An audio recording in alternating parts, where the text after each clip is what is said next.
ಹಾಡಿದರು ಸುಹಾನಾ ಸೈಯದ್ ಅಂತ. ಸುಹಾನಾ ಸೈಯದ್ ಅವರು ಇಲ್ಲೇನು ಹಾಡ ಹಾಡಿದ್ರಲ್ಲ, ಇದೇ ಹಾಡ ಅವರು ಅವತ್ತಿನ ದಿವಸ ಸರಿಗಮ ಪದೊಳಗೆ ಹಾಡಿದರು. ಹಾಡಿದ ಮೇಲೆ ಎಷ್ಟು ಚರ್ಚೆ ಆಯಿತು ಅಂತಂದರೆ, ಅದು ರಾಜ್ಯದಲ್ಲಿ ಬಹುತೇಕ ನೀವೆಲ್ಲ ನೋಡಿದಿರಿ, ಭಾಳ ದೊಡ್ಡ ಚರ್ಚೆ ಆಯಿತು. ಆ ಚರ್ಚೆ ಯಾವ ಮಟ್ಟಕ್ಕೆ ಹೋಗಿ ಮುಟ್ಟಿತು ಅಂತಂದ್ರೆ, ಸುಹಾನಾ ಸೈಯದ್ ಅವರಿಗೆ ಈ ರಾಜ್ಯದಲ್ಲಿರ್ತಕ್ಕಂಥ ಹಿಂದೂ ಮುಸ್ಲಿಂ ಎಲ್ಲರೂ ಕೂಡ ಅವರಿಗೆ ಅತ್ಯಂತ ದೊಡ್ಡ ಆಶೀರ್ವಾದ ಮಾಡಿದರು. ಆ ಆಶೀರ್ವಾದ ಫಲದಿಂದ ಇವತ್ತು ಬಹಳ ದೊಡ್ಡ ಗಾಯಕಿಯಾಗಿ ಹೊರಹೊಮ್ಮಿದರು. ಅವರಿಗೆ ಜಾತಿ ಮತ ಪಂಥಗಳನ್ನ ಮೀರಿ ನಿಂತವ್ರು ಅಂತ ಒಬ್ಬರು ಕಲಾವಿದರು ನಾಗ್ನೂರ್ ಅಂತ ಸಣ್ಣ ಹಳ್ಳಿಗೆ ಬಂದು ಅವರು ಇಲ್ಲಿ ತಮ್ಮ ಹಾಡಿನ ಜೊತೆಗೆ ನಿಮ್ಮೆಲ್ಲರ ಪರಿಚಯಗಳು ಮಾಡಿದರೆ, ಅಂಥವ್ರಿಗೆ ಎಲ್ಲರಿಗೂ ಕೂಡ ನಿಮ್ಮ ಆಶೀರ್ವಾದ ಇರಬೇಕು ಅಂತಕ್ಕಂಥದ್ದನ್ನು ಈ ಸಂದರ್ಭದಲ್ಲಿ ನಾನು ಹೇಳಿಕ್ಕೆ ಬಯಸ್ತೀನಿ. ಇನ್ನೊಬ್ಬರು ಮಿಮಿಕ್ರಿ ಗೋಪಿ ಅವರು ಅವಾಗವಾಗ ನಮ್ಮ ಭಾಗಕ್ಕೆ ಬರ್ತಿರ್ತಾರೆ. ಬಹುತೇಕ ಅವರು ಸಿದ್ದರಾಮಯ್ಯನವ್ರ ಮಿಮಿಕ್ರಿ ಇರ್ಬೋದು, ಕುಮಾರಸ್ವಾಮಿ ಅವ್ರ ಮಿಮಿಕ್ರಿ ಇರ್ಬೋದು, ಸ್ವಲ್ಪ ಭಾಳ ತಕ್ಕ ಮಾತಾಡಿದ್ರೆ ಹೋಗೋ ಮುಂದೆ ನನ್ನ ಮಿಮಿಕ್ರಿನೂ ಮಾಡಿದ್ರು ಏನ ಆಶ್ಚರ್ಯ ಪಡಬೇಕಾಗಿಲ್ಲ. ಅಂತ ಒಬ್ಬ ಮಹಾನ್ ಕಲಾವಿದರು ಇವತ್ತು ಅನೇಕ ತಮ್ಮ ತಂಡಗಳನ್ನು ಕರ್ಕೊಂಡು ಬಂದು ನಿಮ್ಮ ಮುಂದೆ ತಮ್ಮ ಗಾಯನದ ಜೊತೆಗೆ ತಮ್ಮ ಕಲೆಯನ್ನು ಪ್ರದರ್ಶನ ಮಾಡಕ್ಕೆ ಬಂದಿದ್ದಾರೆ. ನಾನು ಇಷ್ಟೇ ಹೇಳಲಿಕ್ಕೆ ಬಯಸ್ತೀನಿ, ಇಲ್ಲಿ ಬಂದಿರತಕ್ಕಂಥ ಎಲ್ಲ ಕಲಾವಿದರಿಗೆ ನಮ್ಮ ಗ್ರಾಮ ದೇವತೆ ಮಹಾಲಕ್ಷ್ಮಿ ಬಹಳ ಪ್ರಖ್ಯಾತಿ ಹೊಂದಿರತಕ್ಕಂಥ ದೇವಸ್ಥಾನ.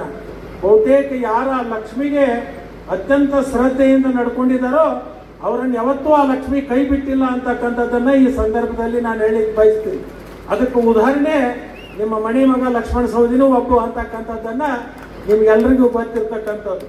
ಅಂತ ತಾಯಿಯ ಸೇವೆಯನ್ನ ಮಾಡಲಿಕ್ಕೆ ಏನು ಈ ಕಲಾವಿದರು ಬಂದಿದ್ದಾರೆ, ಇವರಿಗೆ ಮುಂದೆ ಉಜ್ವಲ ಭವಿಷ್ಯವನ್ನ ಆ ತಾಯಿ ನೀಡಬೇಕು ಅಂತ ಹೇಳಿ ಅವರ ಪರವಾಗಿ ನಾನು ಆ ದೇವಿಯಲ್ಲಿ ಪ್ರಾರ್ಥನೆಯನ್ನು ಮಾಡಿಕೊಂಡು, ಇವತ್ತು ಸಮಯ ಭಾಳ ಆಗಿದೆ, ನಿಮ್ಮೆಲ್ಲರ ಆಸಕ್ತಿ ಅವರೆಲ್ಲರ ಒಂದು ಹಾಡುಗಳನ್ನು ಕೇಳಬೇಕು, ಅವರೆಲ್ಲರ ಕಲೆಯನ್ನು ನೀವು ಸವಿಬೇಕು ಅಂತ ಹೇಳಿ ನೀವೇನು ಉತ್ಸುಕರಾಗಿ ಕೂತಿದ್ದೀರಿ.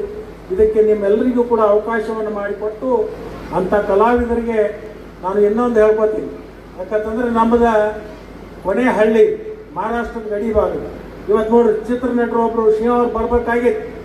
ಅವರು ಕೊಲ್ಲಾಪುರಕ್ಕೆ ವಿಮಾನ ಮುಖಾಂತರ ಬಂದು ಕೊಲ್ಲಾಪುರದಿಂದ ಬರಬೇಕಾಗಿತ್ತು.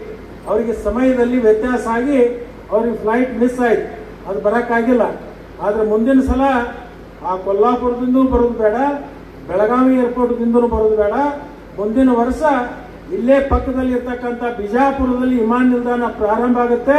ಆ ಬಿಜಾಪುರ ಕೇವಲ ನಮಗೆ 65 ಕಿಲೋಮೀಟರ್ದಲ್ಲಿ ಇರೋದ್ರಿಂದ ಮುಂದಿನ ವರ್ಷ ಯಾವುದೇ ತೊಂದರೆ ಆಗೋದಿಲ್ಲ.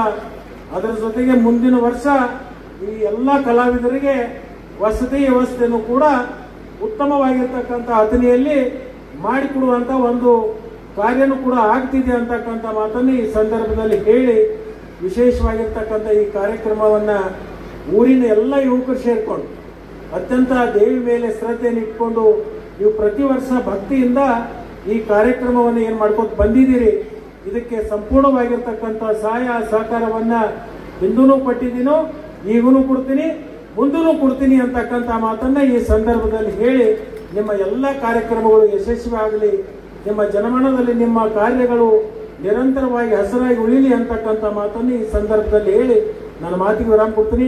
ಜೈ ಹಿಂದ್, ಜೈ ಕರ್ನಾಟಕ.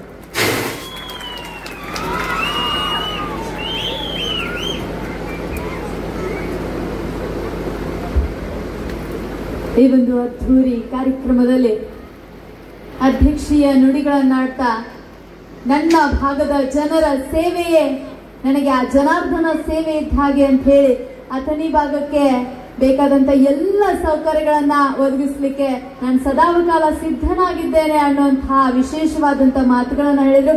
ಒಂದು ಜೋರ ಚಪ್ಪಾಳೆಯನ್ನ ನಮ್ಮ ಲಕ್ಷ್ಮಣ್ ಸವದಿ ಸರ್ಗಾಗಿ ನೀಡೋ ಮುಖಾಂತರ ಧನ್ಯವಾದವನ್ನ ಸಮರ್ಪಿಸೋಣ. ಇನ್ನು 37 ವರ್ಷಗಳ ಕಾಲ